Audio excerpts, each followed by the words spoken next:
The day after Thanksgiving, November 24, 1971, should have been a routine travel day, yet it became the date that birthed America's most enduring and audacious unsolved mystery. A man identifying himself as Dan Cooper boarded Northwest Orient Flight 305 from Portland, Oregon to Seattle, Washington. He was unremarkable in appearance, a middle-aged man wearing a dark suit, a neat black tie, and a white shirt. As the plane reached cruising altitude, Cooper calmly handed a note to flight attendant Florence Schaffner. The contents of that note, which Schaffner initially dismissed as a lonely businessman's flirtation, shattered the security of American air travel forever, revealing that the quiet man in seat 18C was in fact an extortionist who was about to execute a meticulously planned high-stakes hijacking. The note, which Cooper later demanded be returned, contained a chilling and precise ultimatum. He had a bomb in his briefcase and would detonate it unless his demands were met. His requests were stark: $200,000 in unmarked $20 bills and 4 parachutes, 2 primary and 2 reserve. When Schaffner alerted the cockpit, the pilot immediately contacted the authorities. The gravity of the situation was immense. In the skies above the Pacific Northwest, a man had initiated the only successful yet completely unsolved act of air piracy in United States history, forcing the massive machinery of the FBI and the federal government into unprecedented, frantic action. The plane was ordered to circle the SeaTac airport for hours while the FBI scrambled to gather the precise demands. The decision to comply was immediate, driven by the desire to save the 42 passengers and the flight crew. The money, specifically $200,000 in crisp, sequential number, unmarked $20 bills, was sourced from multiple Seattle banks, a massive, immediate financial undertaking. The 4 parachutes were also secured, 2 of which were later discovered to be obsolete civilian chutes, raising early suspicions that the FBI may have intentionally included faulty gear to jeopardize Cooper's planned escape, though this was never confirmed. The ground time at SeaTac was tense and surreal. Passengers were released in exchange for the money and parachutes. Cooper, calm and methodical, confirmed the contents of the briefcase and verified the parachutes. He then ordered the plane refueled and demanded a new flight plan: take off and fly southeast toward Mexico City at the lowest possible altitude and the slowest possible speed, with the landing gear deployed and the cabin unpressurized. He specifically dictated that the rear air stair, the unique built-in staircase at the rear of the Boeing 727, must remain lowered after takeoff, a detail that revealed his deep, specialized knowledge of the aircraft. The plane took off with only Cooper, the pilot, William Scott, flight attendant, Tina Mucklow, the co-pilot, and the flight engineer remaining on board.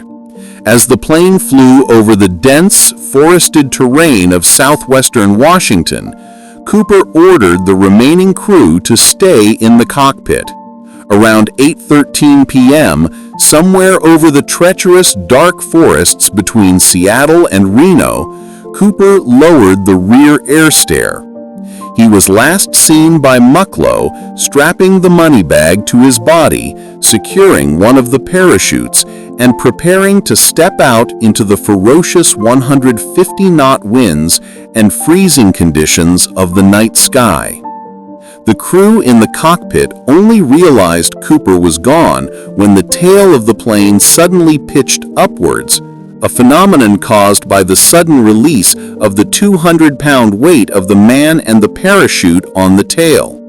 The plane landed safely in Reno, but D.B. Cooper was gone. The immediate search launched by the FBI was epic, involving thousands of law enforcement agents, National Guard troops, and volunteers scouring the rugged terrain near Ariel, Washington. The search covered hundreds of square miles of dense forest and deep lakes, conducted under difficult winter conditions, yet yielded nothing but silence. The FBI quickly established an extensive dragnet. Every single $20 bill's serial number was recorded, and this manifest was distributed to banks and law enforcement agencies across the globe.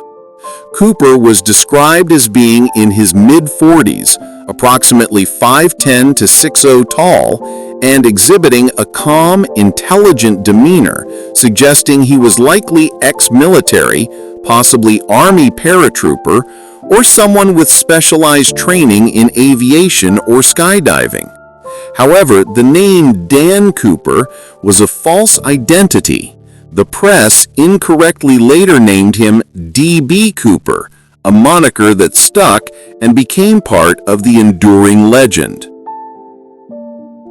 The decades-long hunt for Cooper was one of the most exhaustive in the FBI's history, examining over 800 suspects. The primary theories focused on specific individuals. Richard McCoy was a prominent suspect, a former Army Green Beret, an experienced parachutist who executed a similar hijacking a few months later. Though McCoy was imprisoned, he was later ruled out by the FBI due to differences in physical description and modus operandi. Another popular suspect was Robert Rackstraw, another ex-military man with a checkered past, who possessed a deep familiarity with the area and the necessary technical knowledge, though he too was never conclusively linked to the crime. The case remained ice-cold until 1980, when a boy named Brian Ingram, vacationing with his family on the Columbia River, made a startling discovery. He unearthed a decaying bundle of $20 bills near Tina Bar, a sandy beach area. After forensic analysis, the FBI conclusively confirmed the money was part of the ransom, $5,800, marked with the exact serial numbers provided to Cooper nearly a decade earlier. This discovery proved unequivocally that Cooper had not simply vanished, but had successfully executed the jump, and that at least part of the money had survived. The discovery of the money provided a new focus for the search. The location suggested Cooper's landing zone was far south of the original aerial search, leading to theories that he died on impact in the river where the money was washed downstream. The fact that the money was found grouped together, neatly tied with rubber bands, suggested it was either buried by Cooper himself or washed up as a single intact package, rather than scattered by the current, adding another layer of confusion to the timeline of his disappearance.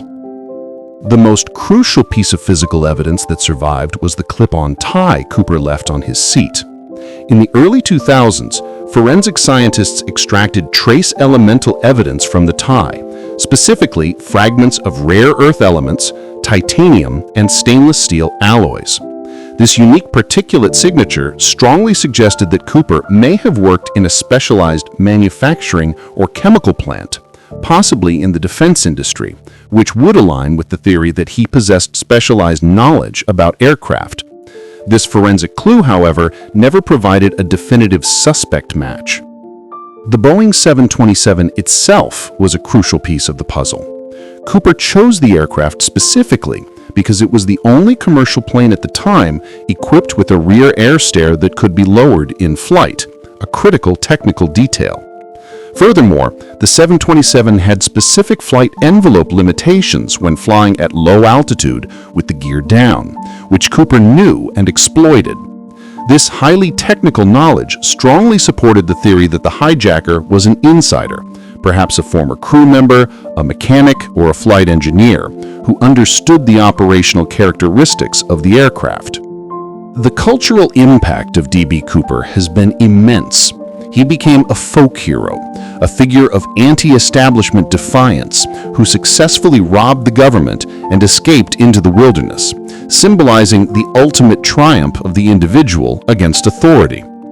His story inspired dozens of copycat hijackings in the following years, prompting the FAA to install the Cooper vane, a simple mechanical device on all 727s that prevented the air stair from being lowered while the plane was in flight, a literal lock installed against the ghost of D.B. Cooper.